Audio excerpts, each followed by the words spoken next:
High, চলে এসেছি আরও একটা মিনি ব্লগ নিয়ে। তো আজকের ব্লগটা হবে বোলপুর শান্তিনিকেতনে। আর আমরা ঘুরতে এসেছিলাম এখানে হোলি পারপাস।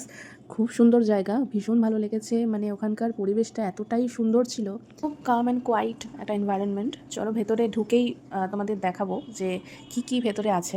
আর এই বাইরের এন্ট্রান্সটা ঠিক এরকমটাই দেখতে ছিল আর কি। মানে খুব সুন্দর একটা মানে অন্য টাইপের জিনিস দিয়ে, সব মেটেরিয়ালস দিয়ে সাজানো গোছানো ছিল, হাতে আঁকা ছিল। তোমরা দেখতেই পাচ্ছ ভীষণ সুন্দর সুন্দর সব জিনিসগুলো, মানে এত ডেকোরেটিভ লাগছিল দেখতে। এই জায়গাটা এতটাই সুন্দর ছিল যে যেখানেই দাঁড়াচ্ছি ছবি ভিডিও তোলার জন্য মানে সেটাই খুব ভালো আসছিল, এত সুন্দরভাবে আর কি ডেকোরেশনটা করা ছিল।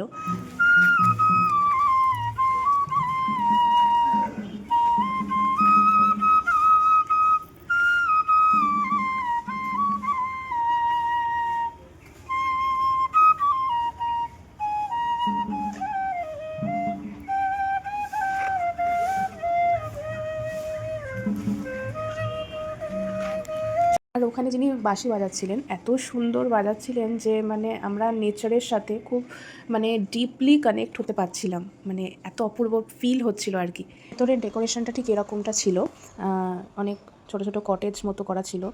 আর মানে সিনারিওটা এতটাই কালারফুল আর এতটাই ওয়েদারটা সুন্দর হওয়ার জন্য এতটাই সুন্দর লাগছিলো দেখতে। মানে ছবি তুলছি, ভিডিও করছি, যেটাই করছি খুব ভালো আসছিলো। আর এখানে আমি ভিডিও করার জন্য আর কি ক্লিপ নিচ্ছিলাম কটা। আমরা যে টাইমটায় এসেছিলাম সেই টাইমটাতে মানে খুব একটা লোকের ভিড় ছিল না, খুব ফাঁকা ফাঁকায় আমরা সমস্ত কিছু করতে পেরেছি, ঘোরাফেরা, ছবি তোলা, ভিডিও করা, সব কিছু। ঘোরাফেরা শেষ করে আমরা খাওয়া দাওয়ার পর্বে চলে এসেছি। তো এখানে আমরা নিয়েছিলাম ফ্রাইড রাইস, মানে এটা ছিল ভেজ ফ্রাইড রাইস আর কি, পনির দিয়ে। আর হচ্ছে ছিল চিলি চিকেন। এই দুটো কম্বো আমার খুব ভালো লাগে, আর খাবারটা খুব ভালো ছিল, টেস্টি ছিল, আর মানে একদম ফ্রেশ ছিল। খাওয়ার পর্ব শেষ করে বোলপুরকে টাটা করে আমরা বাড়ি ফেরার পথে রওনা দিলাম। ভিডিওটা ভালো লাগলে লাইক করে দিও, আর এরকম ব্লগ পেতে চ্যানেলটা সাবস্ক্রাইব করো। চলে আসবো আরও একটি ব্লগ নিয়ে, আজকের জন্য টাটা।